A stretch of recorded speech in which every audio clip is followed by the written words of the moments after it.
Please proceed through the exit and away from the building.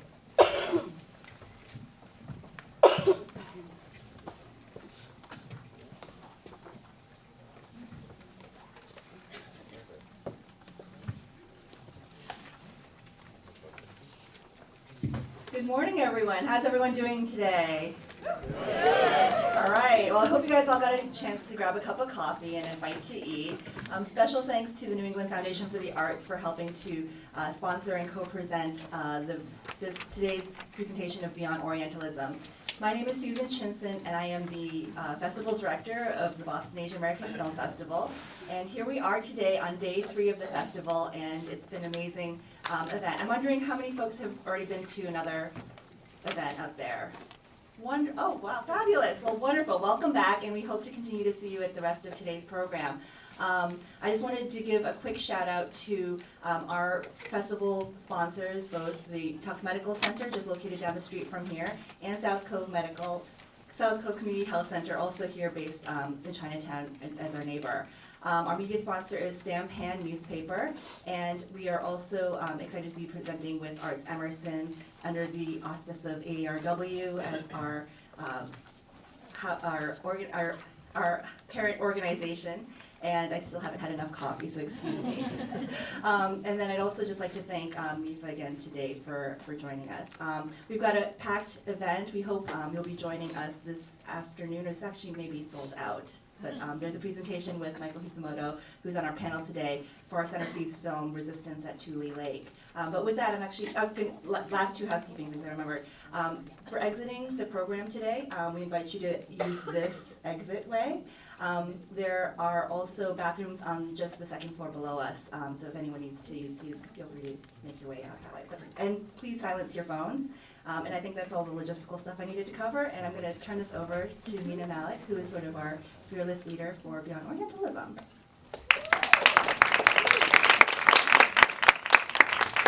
Good morning and welcome to Beyond Orientalism, the Boston Forum. My name is Mina Malik. I'm the program coordinator for the National Theater Project at the New England Foundation for the Arts.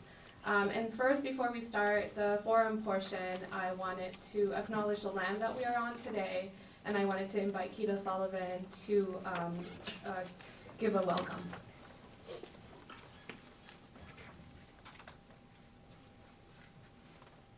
Hakame, good morning. Good morning. I would, has been my custom, it is the way that we open most of our meetings, our events, our powwows, is to acknowledge and to thank the original inhabitants of this land. In this case, that would be the Wampanoag and the Massachusetts. And to honor their elders, both past and present, and those who are elders to come. Kutuparamush, thank you very much.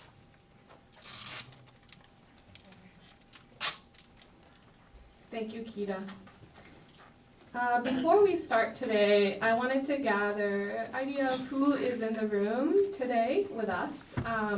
And I'll be asking, oh no, hold on, I forgot something. That's very important. I wanted to thank our sponsors for putting this event together. Our co-sponsors, Lyric Stage and SpeakEasy.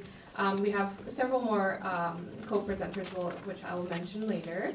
And also to Emerson College, Paramount Center for holding this event, as well as HowlRound for being here and live streaming the event, which you can view later. Big thanks to the Boston Asian American Film Festival for doing this work, and special shout out to Susan Chinson and LNK for helping out with all the logistics. It's amazing. Thank you so much. So moving forward, I'll be asking a series of questions, and if they apply to you, if you could raise your hand if you're able, that would be great. So, first question, if you are an artist, please raise your hand. Cool. If you are an arts administrator, please raise your hand. If you are a funder, please raise your hand. If you are a community member, please raise your hand. If you're a non-arts professional, please raise your hand. If you're a student, please raise your hand. Cool, diverse representation. Now, generation. Who here are the Generation Z or boomlets? No boomlets. Okay, so that's good.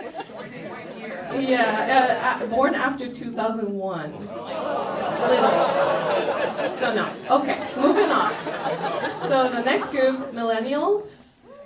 I guess I am. Yeah. Generation X? No, I'm Generation X. Generation X? Thought I was younger than that. Okay. Baby boomers and up. Ooh, we can learn from these people. Next is if you identify yourself as API, Asian Pacific Islander, please raise your hand.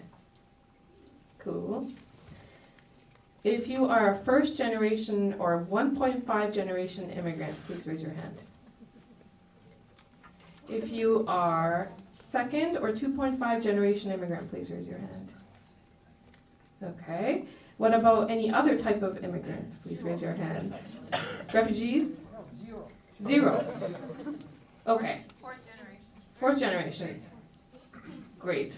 Thank you. A little more serious. If you have dealt with appropriation or misrepresentation of your culture, please raise your hand. Pretty much everyone. If you have dealt with racism or discrimination because of your race, please raise your hand. Great. Thank you for participating. So in 2005, I just had graduated from a master's program from New England Conservatory of Music, and I had big dreams of becoming a singer, and I started auditioning around town. I imagined that the opera and musical theater field will be abundance of opportunity for a young singer like me. And however, my dream was crushed pretty early when a casting director told me, yeah, I like your singing, you're great, but I can't hire you because you're Asian. And this wouldn't be the last time that I would hear this kind of comment. And during school, nobody told me about the racial discrimination that I would be facing in the real world, and what the reality of me as an Asian singer pursuing opera and musical theater in Boston was really like. And those kind of experiences really made me a passionate advocate for other Asian artists who are working in Boston. And when the opportunity arose for me to take leadership with this Beyond Orientalism forum, I did not hesitate and I took it on.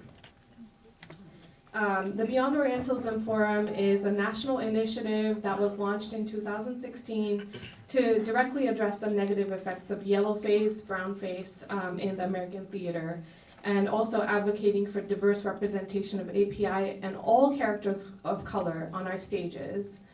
And the forum has taken place in New York, San Francisco, Minneapolis, Seattle, Philadelphia, Ashland, and today in Boston. And although the forum, thank you, yay, to everyone. Although the forum originally started with a focus in theater, it has since expanded to cover all the other aspects of the art field and also beyond, depending on the specific needs of the community that hosts the event. So in order to determine the real needs of the API arts community in Boston, I recruited some key members to be on the steering committee, and I want to introduce them to you today. So please stand up when I mention your name. I know you don't want to, but you have to. So, and they're also, their organizations, most of them are co-sponsors for this event as well. So Hershey Basuego, she works at the Essex County Community Foundation. Susan Chinsen from Bath. Elissa Choi from the Asian American Commission. And Sean LeCount from Company One is not in Boston today, so he couldn't attend. And Hung Pham from VietAid, who's like in the very back. And Cynthia Wu from the Powell Art Center. It has been an amazing experience working with these people. They're knowledgeable of their community and the neighborhood, and I've learned so much. And in late June, the Powell Arts Center hosted an API community meeting, which was attended by over 30 API folks in the arts to brainstorm the specific needs of the Boston area and also to solidify the themes for this forum today.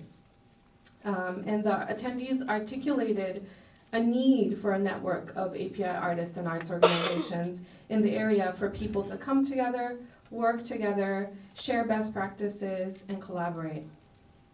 And the community meeting helped us shape this event into what it is today, which is an official launch for our first network of API artists and arts organizations in the greater Boston area. Yes.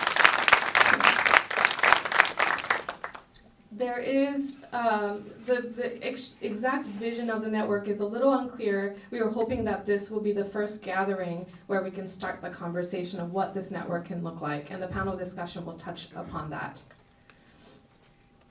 Through this planning process, I met a lot of API artists who are telling their stories and advancing their work in very unique ways. And some of these stories are really heartbreaking, some are really hopeful, but most of them are invisible and unknown to the majority of the US population. And during this divisive time that we live in, I really believe that it's especially important for us to connect with each other and work together so that the voices that have been made invisible over the years can be heard. And I think this is a time that we can create a change for us and also for the next generation. And so this is why I'm here today, and this is, I hope, why you're here today too. So to kick off this launch event, we're excited to welcome the Flying Orb Productions from Lowell to share their piece called Dreaming This World. Founded in 2006, Flying Orb works with an all Southeast Asian cast, produces films and performance art pieces that combine film noir, surrealism, and Cambodian dance that reflect on memory, trauma, and alienation. This piece is a Flying Orb homage to film noir and neo-noir. The show will feature a live performance and clips from Flying Orb's noir-inspired films that question our view of the world. So this is Flying Orb Productions.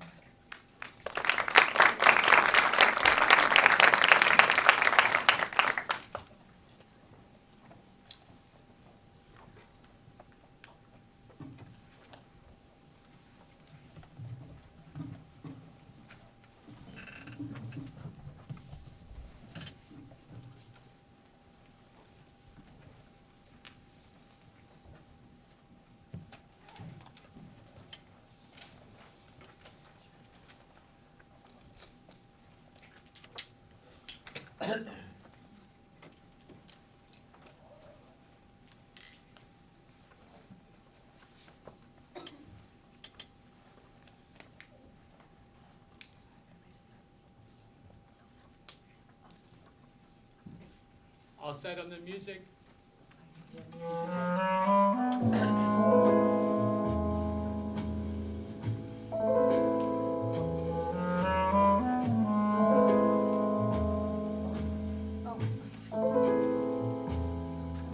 The night is mighty chilly, and conversation seems pretty silly. I feel so mean and rot. I'd rather have the blues than what I got.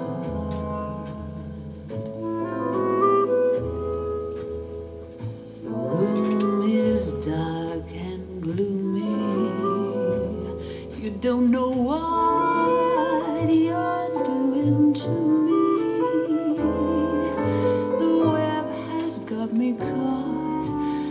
I'd rather have the blues than what I got.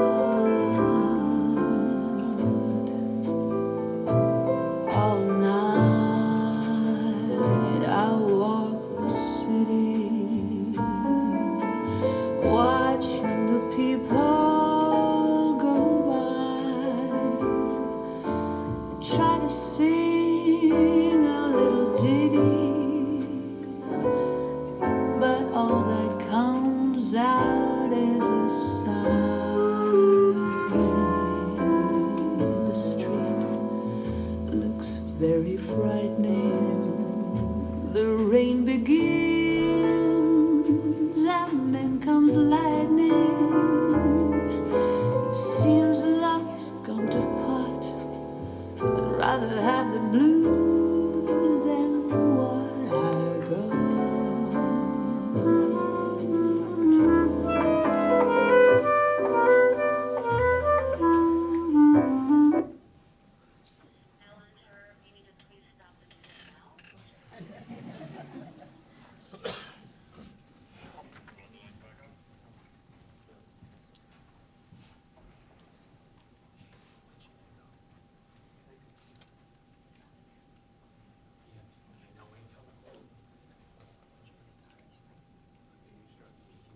is mighty chilly, and conversation seems pretty silly.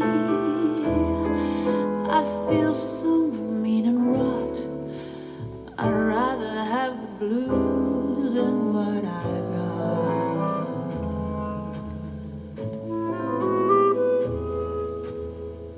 The room is dark and gloomy. You don't know what you're doing to me. The web has got me caught. I'd rather have the blues than what I got.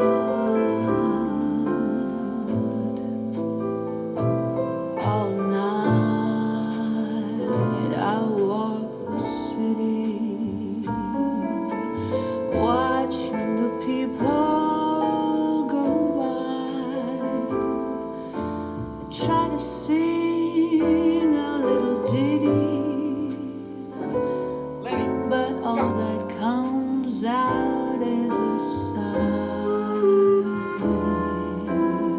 The street looks very frightening. The rain begins and then comes lightning. It seems love's gone to pot. I'd rather have the blues than what I got.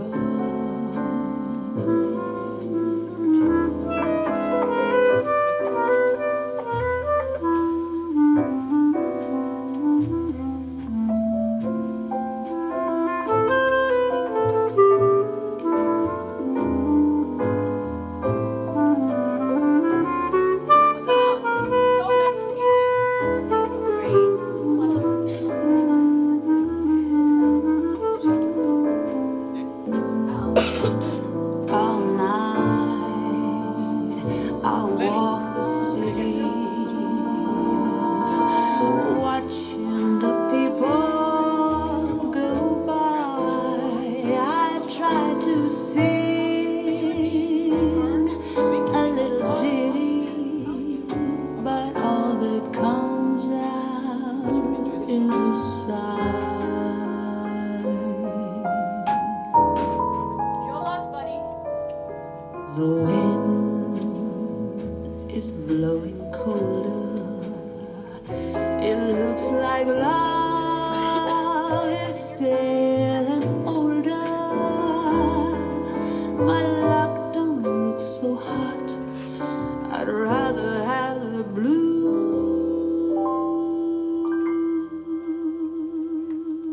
than what I got.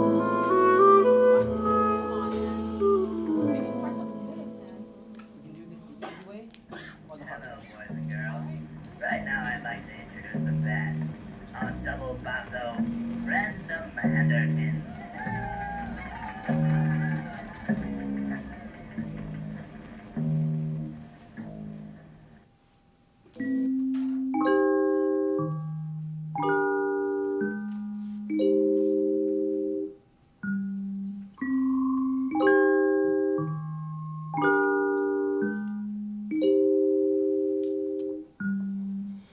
Baby, can't you see I'm calling?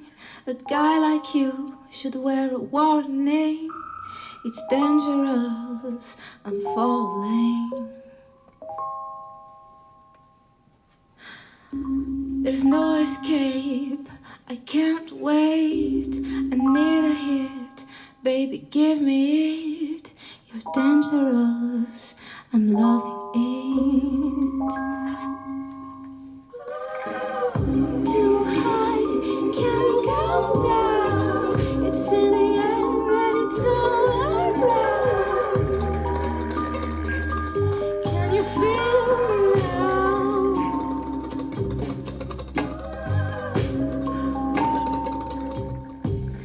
With the taste of your lips, I'm on the ride. You're toxic, I'm slipping under. Taste of your poison paradise. I'm addicted to you, don't you know that you're toxic?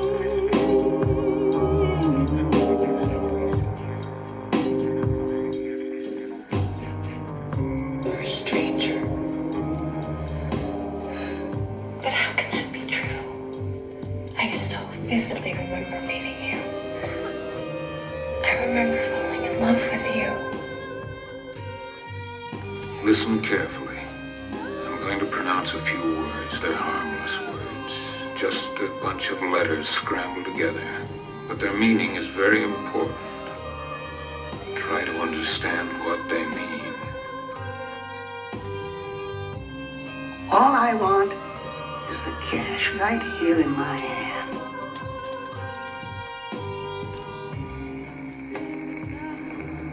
She was a good kid. She was lots of fun. She got sick. But I know she started to change.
All set, Herb.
What'll it be, buddy? Got milk? Uh-huh.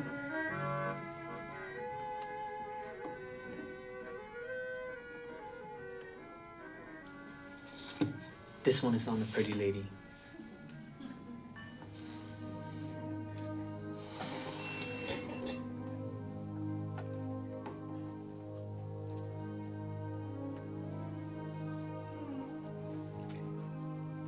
Kismet.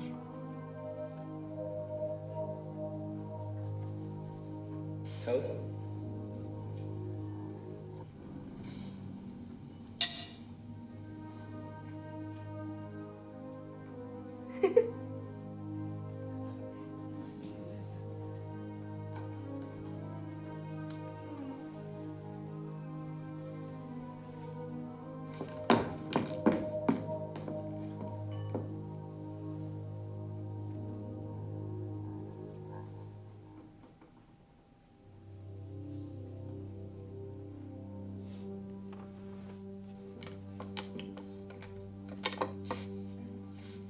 Dance.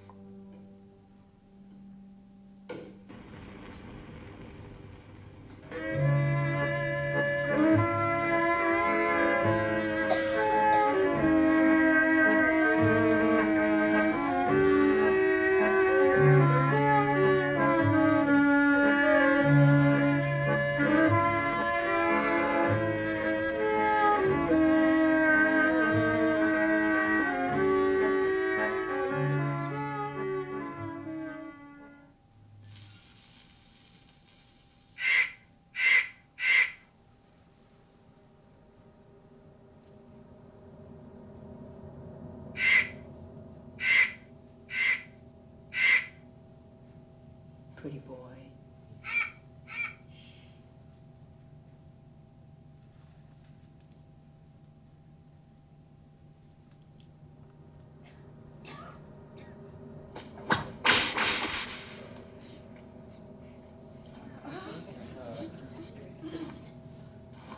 What's with the monkey suit?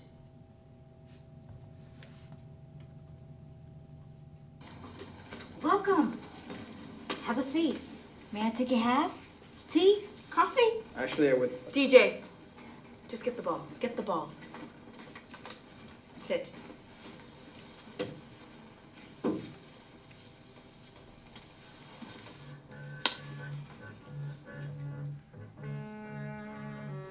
I can't see anything through a dirty ball.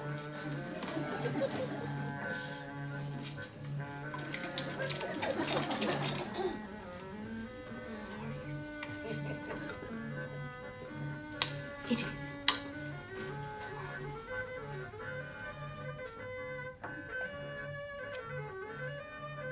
I see a PI wandering the dark city.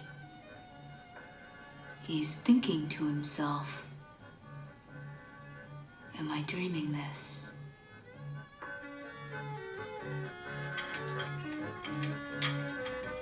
Out. Where was I?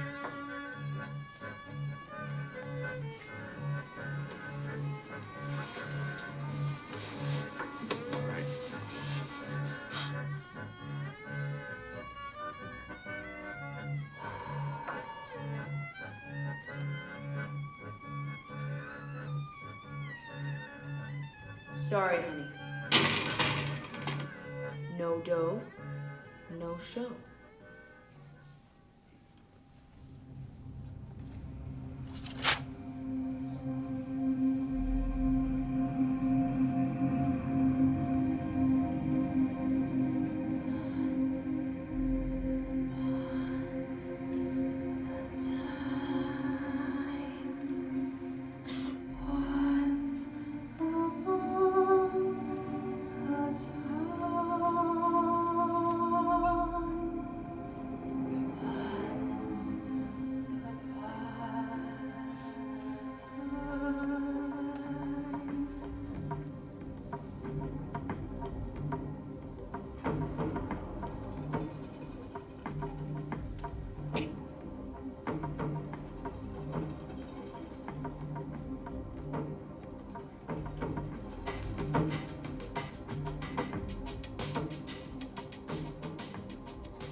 Thank you, Flying Orb Productions, for that beautiful performance. I think that was a great live performance that works well for film festivals, being that it bridges film and live performance. So thank you to, I don't know where they are, but thank you, Flying Orb.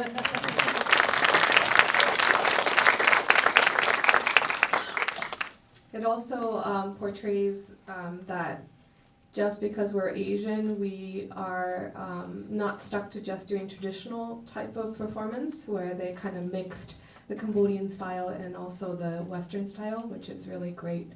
So moving on, we have a panel discussion, which we're really excited about. I would like to introduce Giles Lee, who will be introducing the panelists and also moderating this panel discussion. Giles is the Executive Director of the Boston Chinatown Neighborhood Center. He won the statewide 2017 Excellence in Leadership Award from the Massachusetts Nonprofit Network, and also recently named a recipient of the prestigious Bar Fellowship. We are honored to have him here with us today. Please welcome Giles.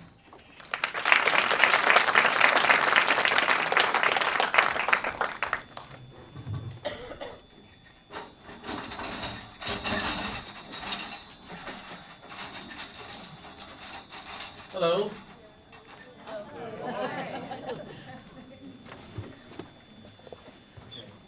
I think while we're getting the chairs set up, I just want to take a moment to acknowledge and recognize, I think that we've come a long way as a region. You know, 10 years ago, if we had tried to have a panel discussion about Asian and Asian American communities and the arts, half of the panelists would be from New York. And, I'm not exaggerating, this is true. And you know, now that we are able to do this with panelists that are local and as part of institutions that are local, and to have so many co-sponsors who are part of the conversation, I think is really amazing. And to have all of you here today, you know, participating, I think is really a testament to the work that's been done over the last 10 or 15 years.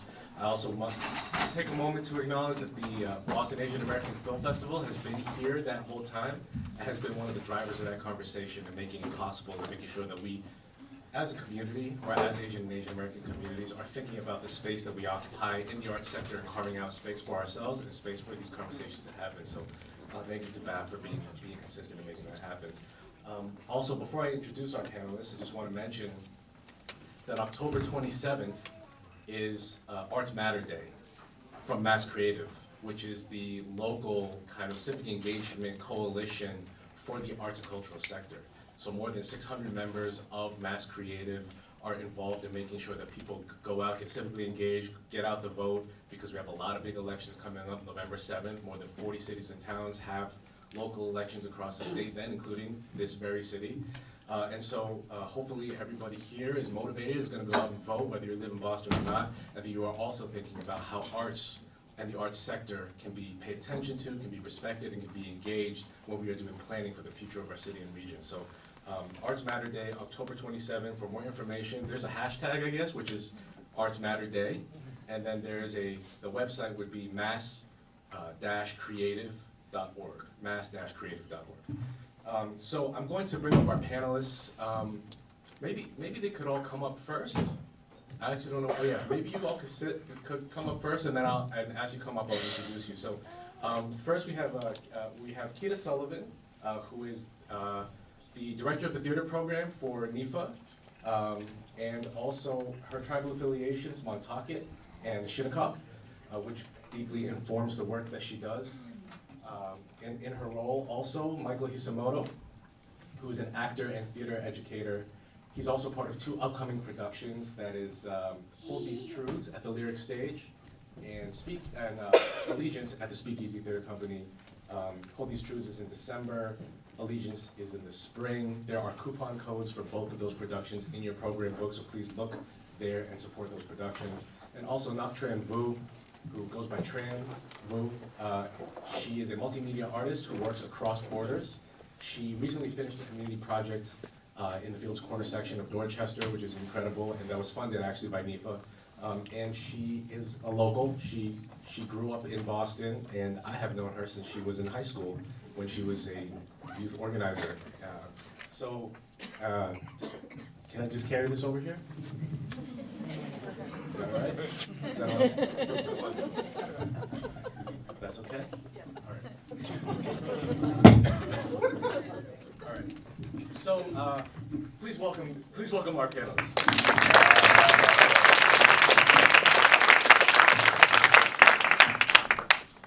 Is this okay? Yeah. I guess before we get into kind of the specifics of this conversation and the way that we think about a network for Asian and Asian American artists, I want to take a moment to kind of acknowledge and reflect on the title of this session and where they think we can go from here. Sure, of course.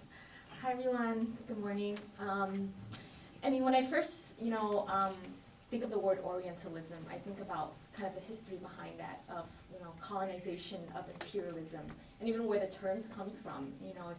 It's a European term, when, discovery of new spaces, or location, in the world, the Orient, known as, Asia, because Europeans, center themselves as the center of the world, and so anything around that, them, especially when they're like coming to, Asia for spices, for certain trading, they considered that the Orient because it was Orient around Europe. So I think about that term and kind of how it carries to today and what it means, for representations and even, the buzzwords these days is diversity and inclusion. But what does that really mean? Like, how are we including ourselves into what kind of narrative, and so I think about, that, and then, especially term, beyond Orientalism. What does that mean to move beyond, I think diversity and inclusion, and once we're at the table, if we ever get there, what does that really mean to move beyond that? So that comes to mind. Hi everyone. For me, Beyond Orientalism, I'm so sick and tired of the parts that are afforded to Asian Americans, particularly in film and television and theater. And so for me, it's not letting us be pigeonholed to comedic relief or to these kind of emasculated characters or these othered characters. To me, going beyond Orientalism is to put us on stage in the forefront of the stories. Having real sympathy or empathy for these characters, I think, really starts to erode at the foundation of racism in this country. And so for me, going beyond that is talking to these other companies, building a support network, about getting us roles that actually put us in an empathetic light, and allowing us to have real stories with our legitimate grievances that the community faces, that both have to do with our race and have nothing to do with our race. Maybe both. So that's what that means to me.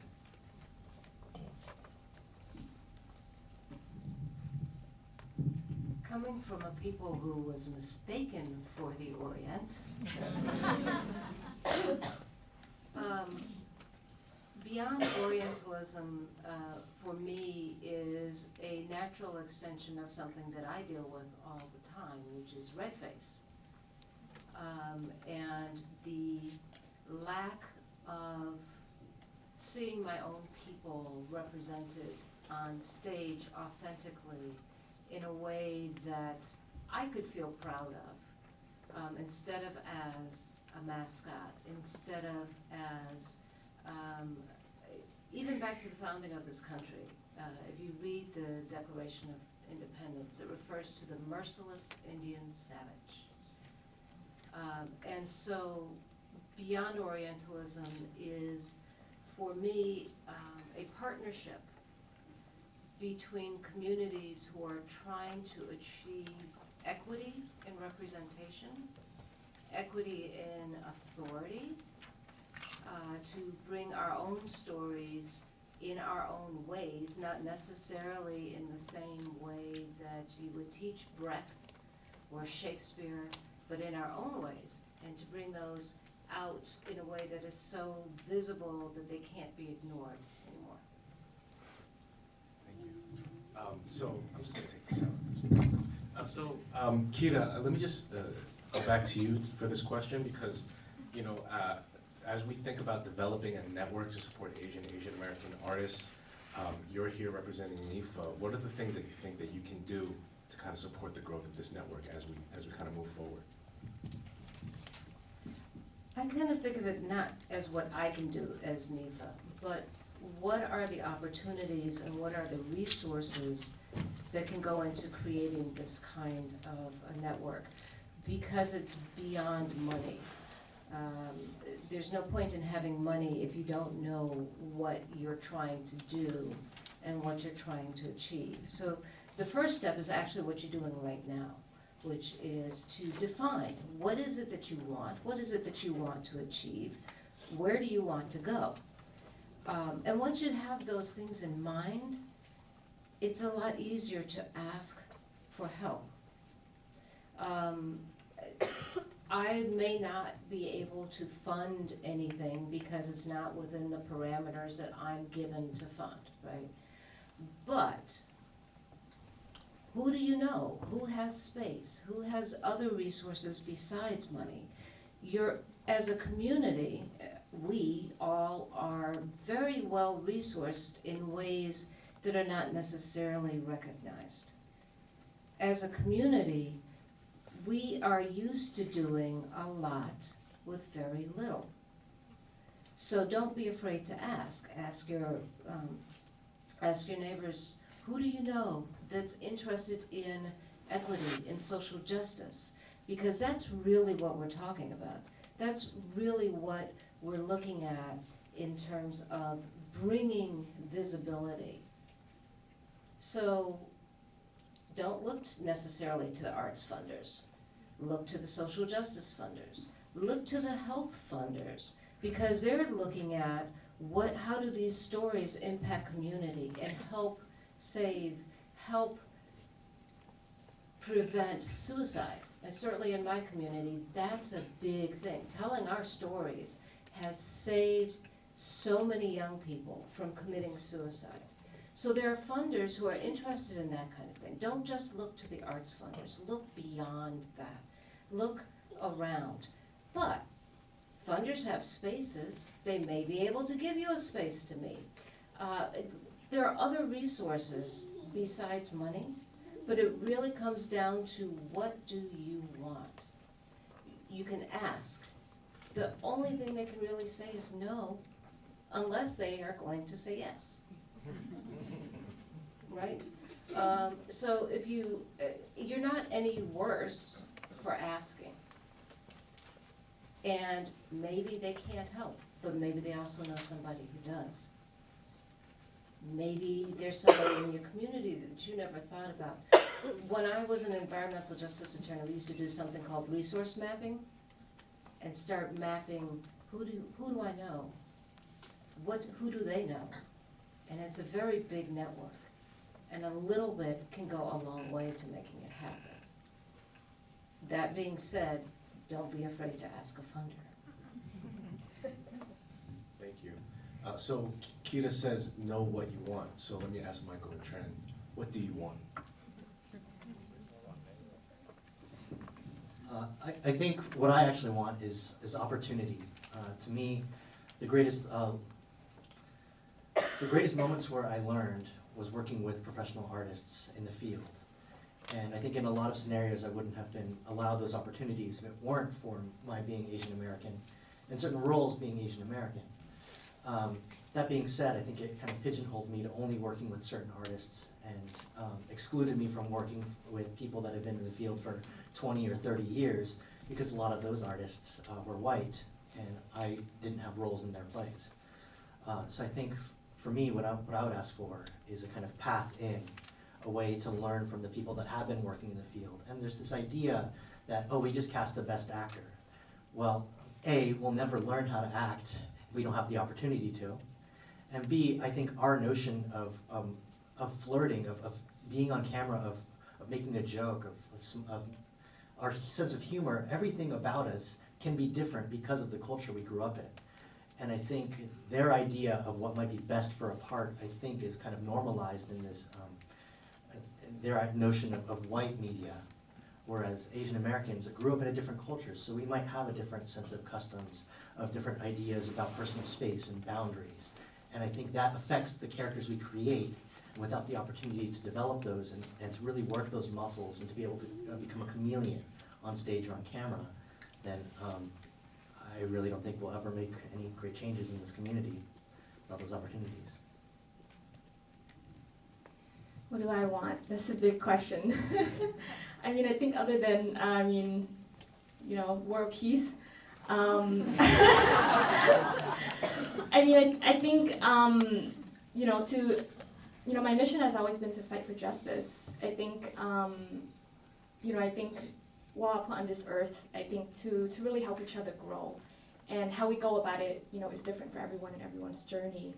But I think my, coming from the organizing world, and also, as an artist, I think our role, especially as creative, is really, I think, to envision the possibilities of what alternative of other than what is out there, other than the status quo. And I think is really that fight for justice and to see beyond, so that we can all thrive together, both as individual and also as communities. So I see a lot of my work in really organizing people together and to envision the possibilities. So that sums up, some of that vision. Great, thank you. So a question for all three of you. When you look around the region or the country, or you look in the Asian American community or not, are there models out there that you would want to emulate? Are there similar networks out there that we could learn from or model ourselves after?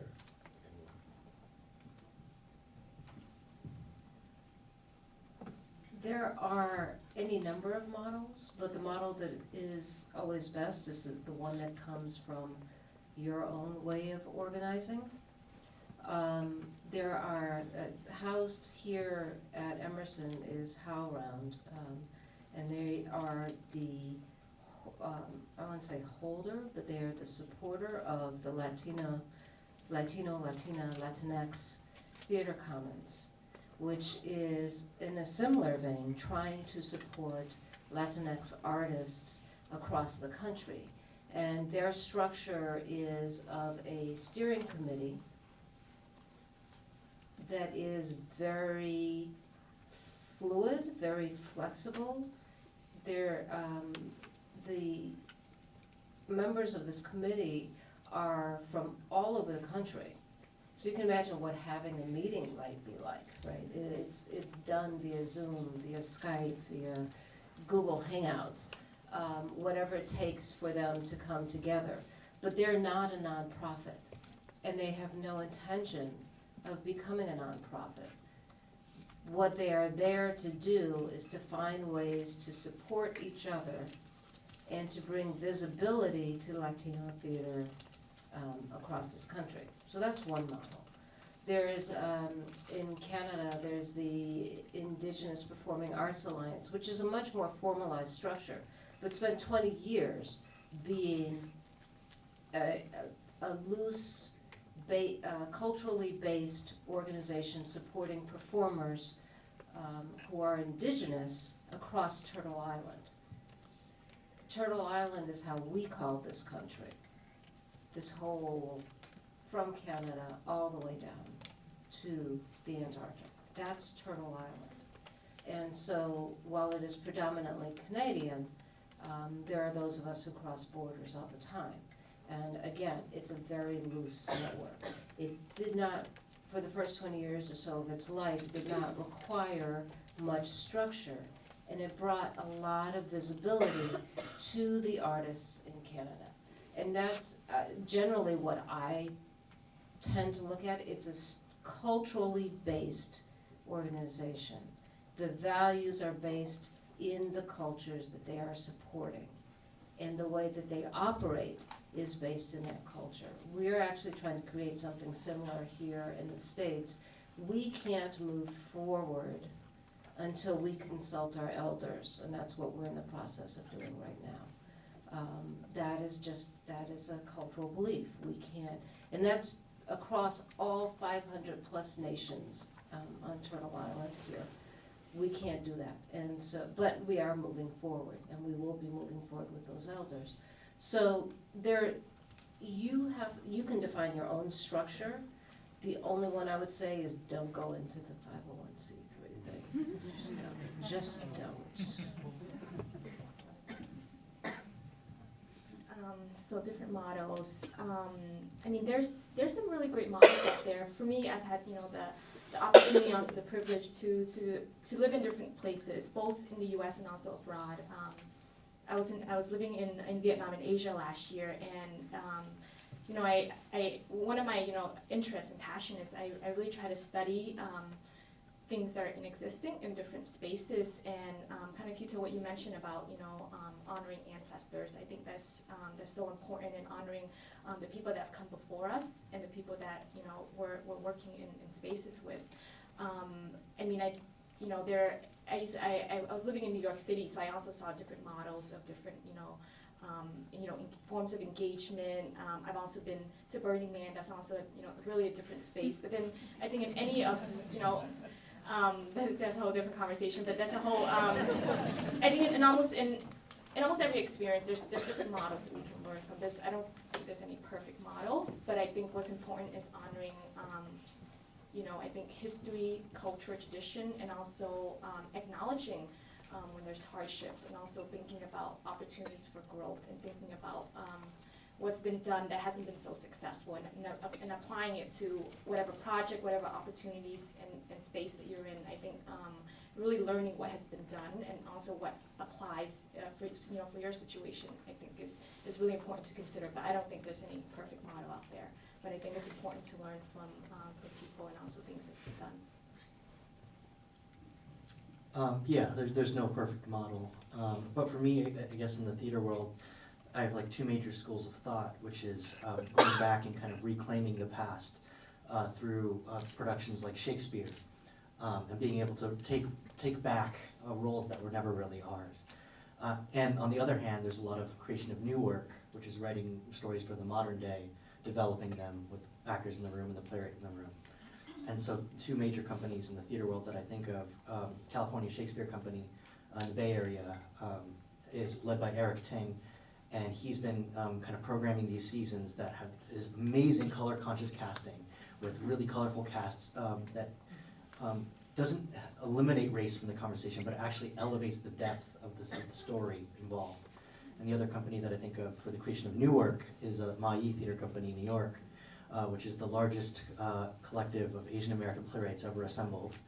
And they are producing amazing works, and they all support each other and lift each other up. And I think working together as a community like that really opens up a lot of possibilities for each other to empower.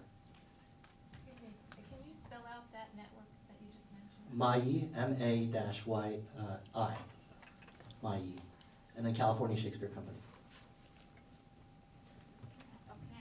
I think one thing when you what you said, it reminded me is I think it's important to consider when certain models are privileged over others.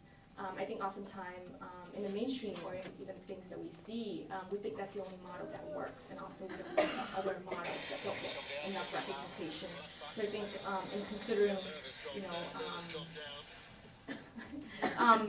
different, places and, models to learn from, think about what isn't out there, and also what is, closest to you that you oftentimes overlook too as a form of, of learning from.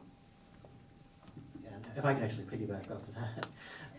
To me, I hear a lot that we don't need any more kind of living room dramas or these kind of living room plays or these stories that are kind of set in the kind of boring American model of the past.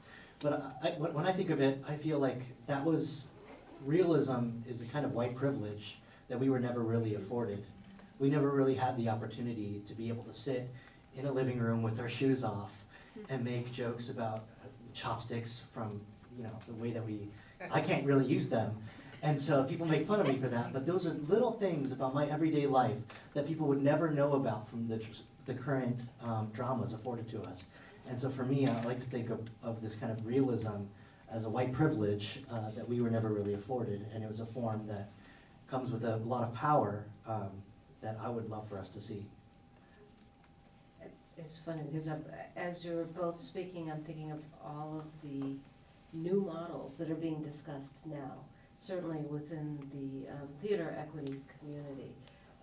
Why are we trying to replicate the same structures that have been holding us down anyway? what is a structure that is more real to us, right? I mean, there's, at the same time, you're right, we have not been afforded these roles. So why shouldn't we take them? Why shouldn't we be given the opportunity to do that? And, we go, well, it's not, nobody's going to accept an Asian or a Native American or a Jamaican playing that role.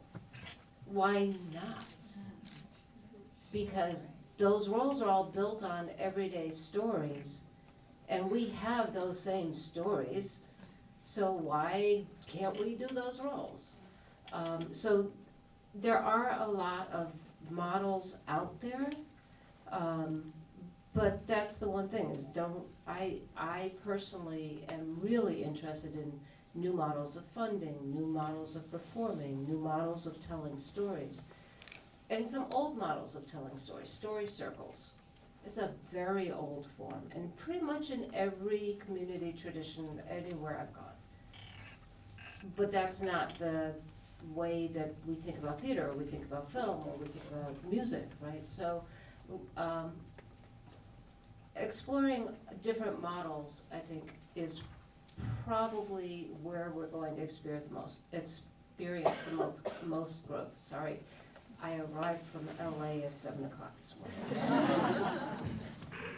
So just building on that a little bit, I mean, thinking about what models can work and what are the things that are close to us, what are the assets, what are the strengths that we have in Boston that we can build on?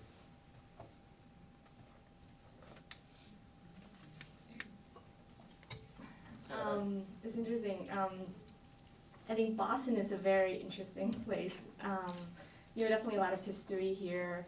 But when I when I'm outside of Boston, I think about, what makes Boston special. And I think being in New England, being, I think, a very, smart city. There's a lot of schools, organizations here, but then there's also a sense of entitlement too. A sense of, we're better than everyone, to be honest. I definitely sense that when I'm here. And, but I mean, for me, I grew up here and I left and then I came back. There's some really amazing things that have happened, as you mentioned, Giles, the past 10 years. Like you said, 10 years ago, we would not be in this space. And thinking about, the new type of leaders and leadership that are in place right now is really amazing. Some really dynamics, individuals, the connection, I think the bridging, and especially given the time that we're in, we have to come together. We have to discuss what unites us and the resources that we can share together. I think, especially in the arts and the creativity is up and coming these days. But at the same time, thinking about what's also still not there, and also thinking about what we still have to do as as communities, as people who want to, I think, really improve our city and improve better living condition for everyone. So yeah, there's some thoughts. In the 17 years since I moved to Boston, I've seen a tremendous amount of growth. The fact that there are so many people in this room, the Powell Arts Center, places and spaces that were not held before. That's just amazing to me, and I watch this, because it's not my community, but I have participated. I mean, when I came here, one of the first groups I worked with was CPA, the Chinese Progressive Association, and I was amazed at how strong they were with so few resources. And I see that, and I see the growth between now and then, and the number of young faces in this room, and it gives me a lot of hope, because that means that there's not just our elders as resource, as the holders of story. There are new stories being created, and I see that, and I just find that amazing. Yeah, I would agree that one of Boston's biggest strengths, I think, is the young creative energy. And every year, more and more students come from all over the world, and I think we really need to kind of listen to the young voices and give them a space and a platform to empower them. And that's another strength, is that I feel like we live in a bit of a progressive bubble, but it feels like a lot of the leaders are now willing to listen to our needs and hopefully do something about it. And so that would be a strength, and I hope they capitalize on it. So just kind of sticking with the theme, the Boston theme, you know, right around Boston and around the surrounding areas, our communities are kind of in the middle of a very kind of rapidly changing environment through gentrification, through kind of the way that the region is moving. People are being displaced, the neighborhoods in our communities are changing, and we are playing catch up in some ways.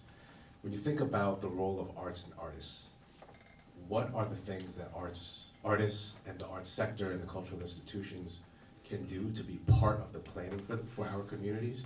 And what can those who are in decision-making positions do to ensure that they are engaging kind of all members of our community in thinking about what is possible?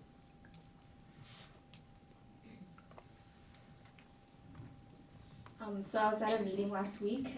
It was held at ARW's office at VietAid, and it was a working group, a Rights to the City, in organizing residents in the Dorchester area with some of the developments, particularly Glover's Corner that's going on.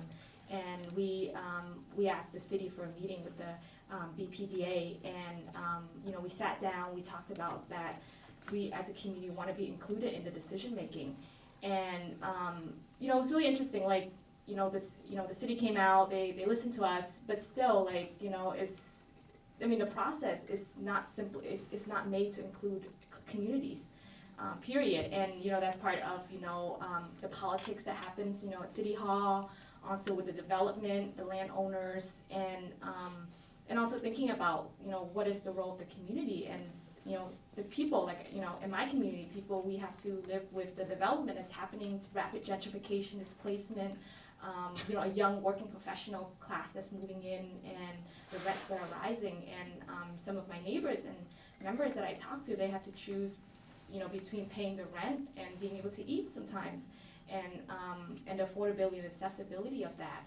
So I think about, you know, the role of, you know, the nonprofits, organization groups, but then also, you know, like you mentioned, the artists, the creatives, and what is our role in, I think, in you know, in even bringing this issue to the forefront, and even to, you know, for me, I see it as a form of, you know, engagement. And I kind of mentioned before the role of the artist to envision the possibility, and to really envision alternative.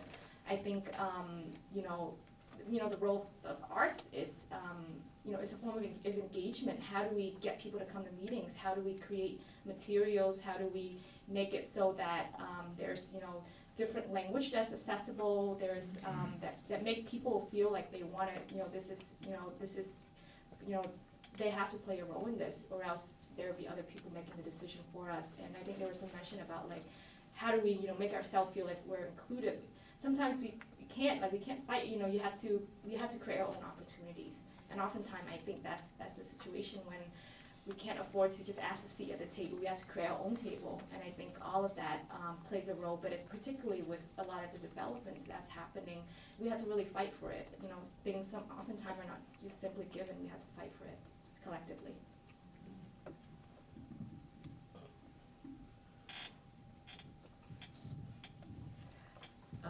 So this meeting I was at before I came here is a group of people who are working within theater around equity.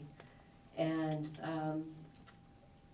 one of the big quotes on the webpage for Art Equity is, the role of theater is to make the revolution irresistible. And I think that is also the role of art in general, is to make the revolution irresistible. Because it is going to take community activism. It is going to take a revolution to deal with the oldest bureaucracy in this country. It is literally the oldest bureaucracy. And so it is very firmly entrenched in making things better for itself without really listening to what the needs are of the community. It is about perpetuating that bureaucracy. So when I think about what can the artist do, that's number one, is make the revolution irresistible. The other thing is to create a dialogue. Art creates dialogue. And so, but not a one-way conversation where I speak at you, but an actual dialogue where you are interacting. And for me, that is probably the largest thing that we can do as artists is to create that dialogue, because once that dialogue happens, then you can make change. There's room for growth there. But again, we have to create those opportunities. We have to fight for those opportunities. Yeah, and I especially with the people in power, I would almost demand that they listen to us, that they use their privilege and their position of power to try and advocate on behalf of us, with us informing them, particularly the companies with space or with access to resources, to be able to lend that to help us, the little guys, up onto their level, and to give us space and the power to kind of even change zoning laws. Zoning laws are classist and racist in Boston, and they ban a lot of the communities from being able to tell stories. And I think if we have these larger organizations that already have space, that already have the power to advocate for a change in those kinds of laws on the policy level, then I think we can bring about some new stories and help the communities that don't let their stories be told, to allow them to be at the forefront and to be able to hear what those communities need. Okay, so thank you. I'm going to move into a brief audience question and answer session. So if you have questions, get them ready. Before I do, I just want to ask our panelists if they have any kind of final thoughts that they want to make sure that they share and haven't had a chance to yet. And then I'll go into the audience. I won't go into the audience. I will ask the question. I hear a lot of companies in the city, especially with the Black Lives Matter movement, say, Black Lives Matter, they'll post a hashtag. To me, I don't think that really means anything unless they're doing something about it. And I think putting people of color on stage is an act of this organization saying, this life matters, you can feel something for this person, you can laugh with them, you can cry with them. And so your words don't mean much if there's no action behind it. And so I ask the people in power, please consider what you're doing and how you're doing it, and especially when it comes to putting people of color on stage. One of the questions that I've been wrestling with is, how long do I stay? Because certainly for my community, this fight has been going on for over 500 years. So how long do I stay? And the answer that I came up with last night as I was getting on the plane is really, I stay as long as I am needed.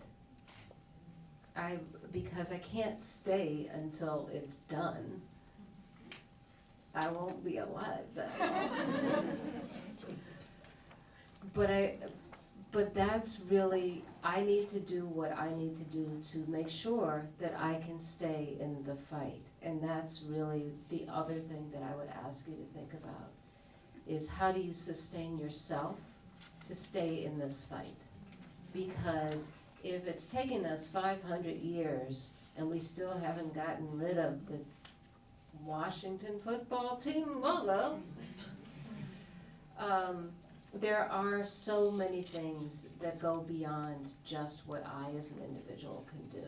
And so I will stay as long as I am needed, which means probably, I don't know, I've got at least 30 years left. First of all, thank you for the opportunity to be here.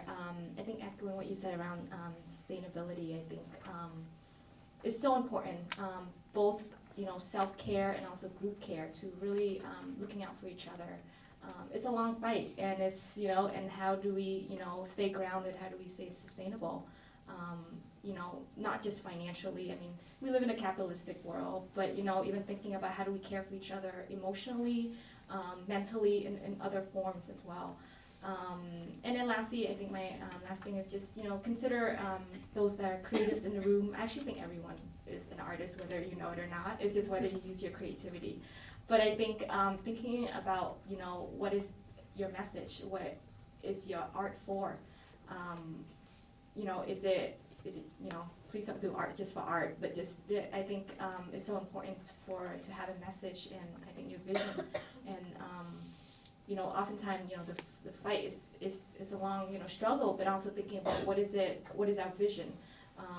Oftentimes, we're always wanting, I think, to take down something, but what is it that we want in this place? What are we building for? I think envisioning that is so important because, that will help, drive us more. Okay, great.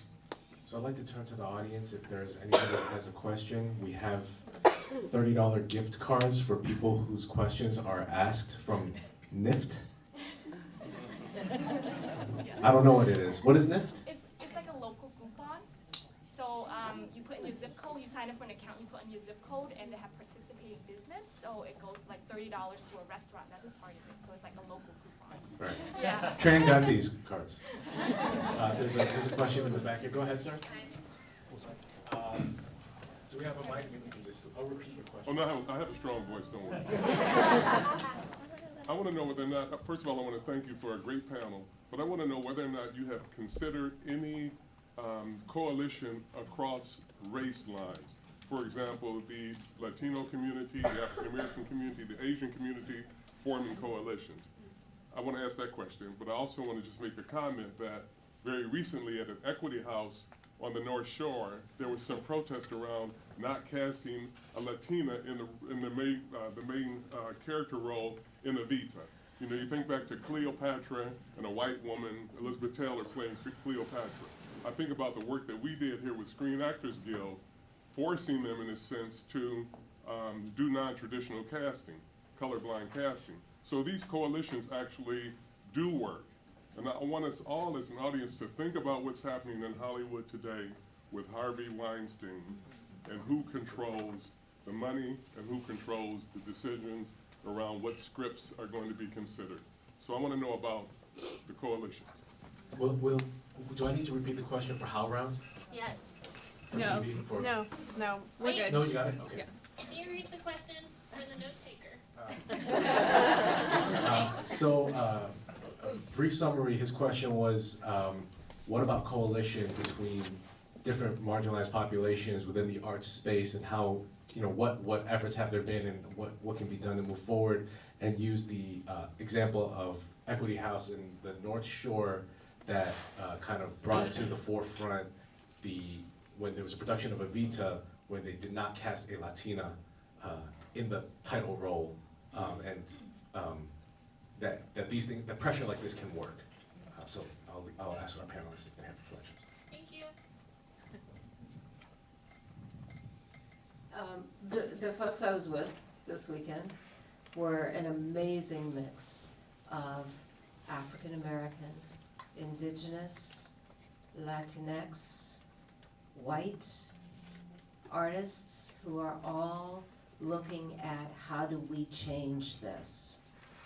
At one point, because I'm an alumni of this, we were sitting there and we have our affinity spaces, and I looked over and it was me and the playwright Larissa Fasthorse in our little affinity group, the two of us. And I looked over and there were two of my friends who are, one is an acting professor in upstate New York, and the other is a lighting designer, both Asian, API, an affinity group of two. There was an affinity group, I think of about 6 of a Latina, and one male, in the room, and then only 4 African American folk. But I looked at what we're trying to achieve together, and it's really, really amazing, because what we realize is we're the subset of alumni, but with this current class, there are 122 theater makers now whose first goal is equity in the art form. So I see a lot of coalition building. At the same time, we're all very aware we gotta work on our own stuff. Because we know that colorism exists. We know that internalized oppression exists. So we know we have to do our own work, but we also know we can't go forward without everybody else. And I'm including the white folk in the room who are our most amazing allies when they are really allies. Right? Let's be real.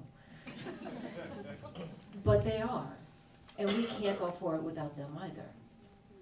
So yeah, I see a lot of it. We're fighting a very big system, and it's gonna take a lot more than 120 theater artists.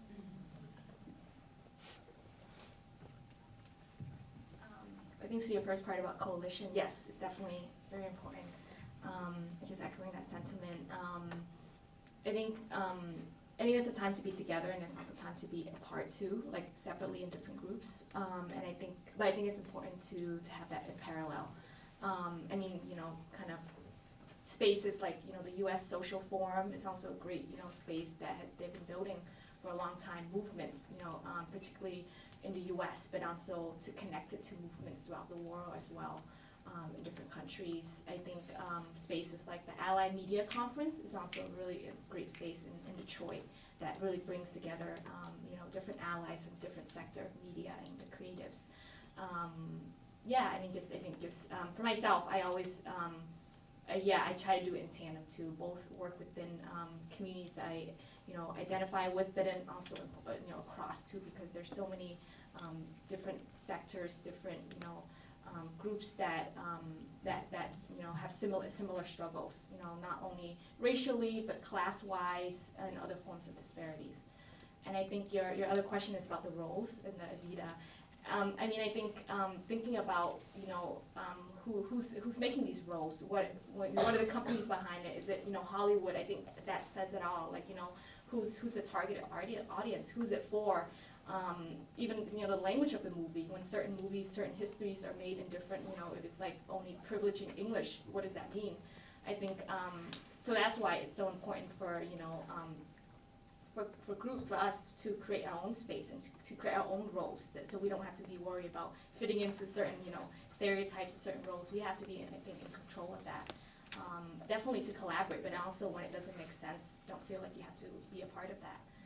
I think, just thinking about, not only in in theater, in forms of, media, but even in, visual art projects, different art. If it doesn't fit, don't be a part of it.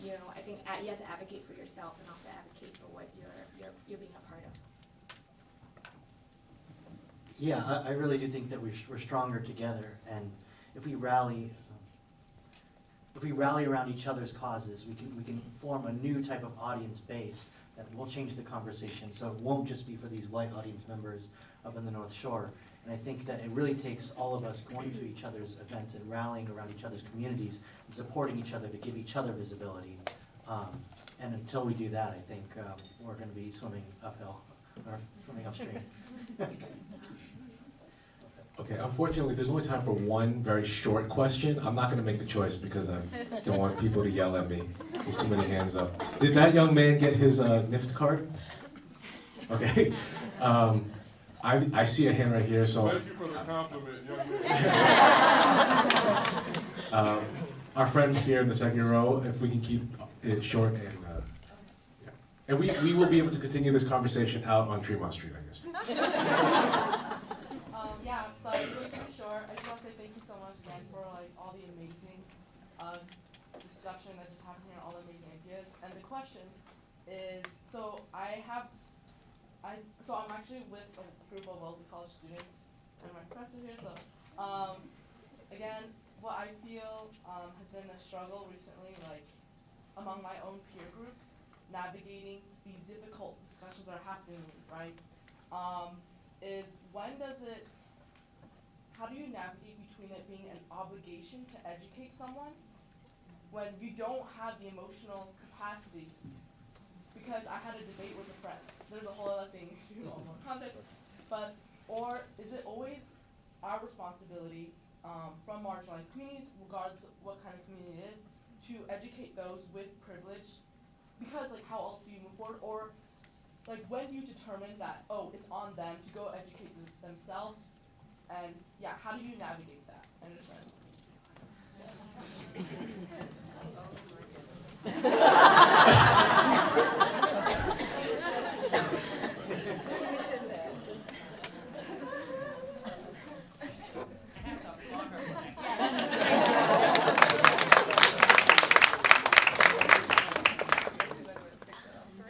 Could you repeat the question, please? Oh, yeah. I'm sorry, I forgot. Our friend asked,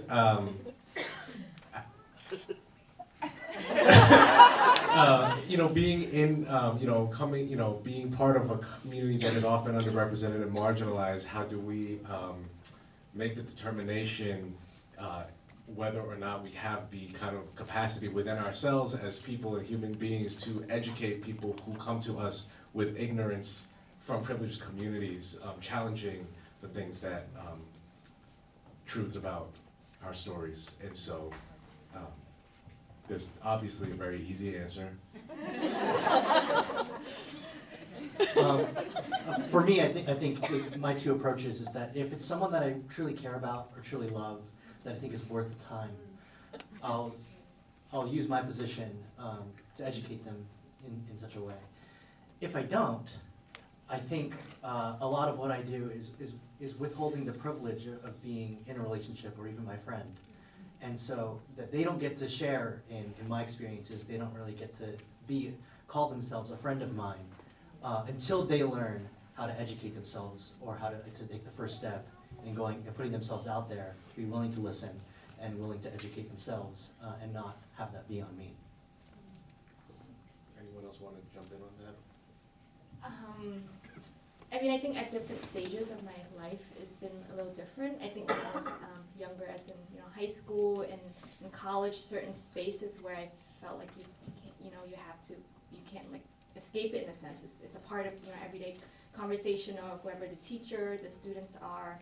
I also think when I was a lot younger, I didn't have the tools to think about, and even language to think about, even put in certain positions, realizing at the time.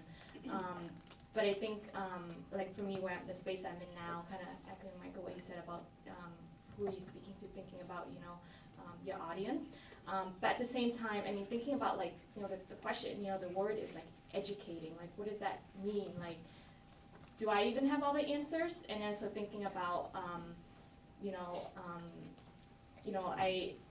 I feel like I have a little bit more space, so that the language and tool to. And also the privilege to either leave a conversation if I don't want to be a part of it as well. So always thinking of that as an option. But I think, is it worth my time? I think about that. It's like time management these days. That's also another thing. But we're also busy. Digital. Everything is really taking up a lot of our time, and like brain capacity even. Like, is this worth my time? Am I learning something from this? Are we able to help each other grow? I think most of all thinking about, like, I don't have all the answer. This is what, I come to understand. This is what I know. But is this conversation helping me? Is it helping both of us grow? And if not, do I need to be here? And also, I mean, of course, being polite and kind about it, not like, definitely shutting someone down. I mean, depending on the situation. But I think, keeping all of that in mind, definitely, I think it's also a personal negotiation too. If it's like with families and like, across language and across culture, I think that's also all of that to keep in mind. But I think it's, and situation varies from each other, I think too. All of that, and it depends on what my mood is.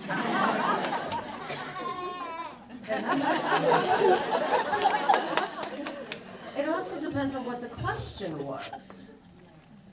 Because when somebody walks up to me and says, "What are you?" I have a totally different reaction than if someone says to me, "I really don't understand what the conflict is between federal recognition and state Americans tribes. I'm perfectly willing to get into the 40-hour discussion on that side. But I'm not willing to answer the person who walks up to me, and this is a real experience, who says, I know you're Filipino and Jewish. And my answer to her was, how could you spend that much time worrying about this and get it so wrong?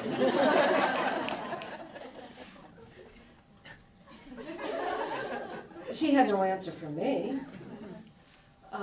But it really does depend. If someone is in the process of hurting another person, then it is time not just to educate, but to intercept.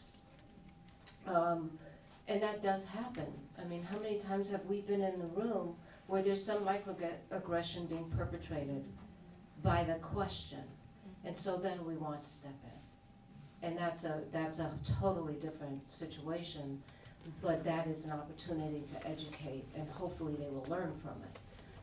But yes, if it's family, I have a totally different reaction. I have a family member who referred to colorblind, and I just had to pause, because this is someone that I love, and say, I am not raising my child to be colorblind. I am raising my child to be aware of that part of the individual so that he can appreciate it. And that was it took me aback, because this is someone that I loved, but it was an opportunity to educate and an opportunity to course correct. But if someone else had come up to me and said that, I would have just said, oh, that's nice. So unfortunately, we have to vacate and get ready so the room can be ready. Please give a round of applause for our panelists. I'm going to take a moment to just say, you have this sheet in your program. Please fill it out. Carolyn will be outside collecting them. This is not just a commitment. Don't just make the commitment to vote, but also fill out the pledge to vote card. It's helpful for community organizations that are engaging our communities to know what people care about, what they're doing, and what they're prioritizing. So please, if you have a moment, fill this out and return it to ARW, and I will allow you to close it off. So, thank you so much to Giles, Keita, Mike, and Tran. That was an amazing discussion, honest and open. Early Saturday morning, you flew in. It's amazing. So let's give them a round of applause again.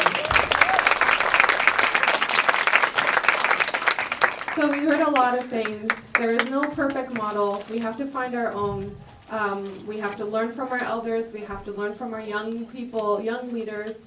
We have to take care of ourselves. We have to take care of each other. So we heard a lot of important things, and we want to move this forward because our voices really matter, and it's time that people hear the real stories told by us.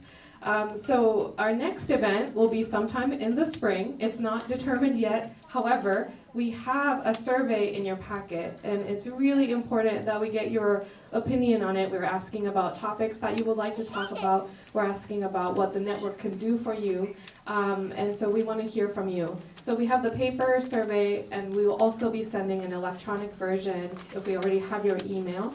If you want to keep up to date of the next event, then please write your email on the survey and check the box that says I want to know more. There's also a survey for the film festival as well, which is a separate thing, which you should fill out as well. I just want to take this moment to thank again the steering committee of the forum, the Lyric Stage, SpeakEasy, Asian American Commission, VietAid, Company One, Powell Arts Center, BCNC, and the team here, the HowlRound, Emerson College. So many people came together to make this happen. So thank you all, and thank you all for being here, and have a wonderful Saturday. Thank you, Nina. And just a quick plug for the program at 1 o'clock. We still have a few tickets left. It's one of the few programs that still have a few tickets. But it's Finding Kukan, Director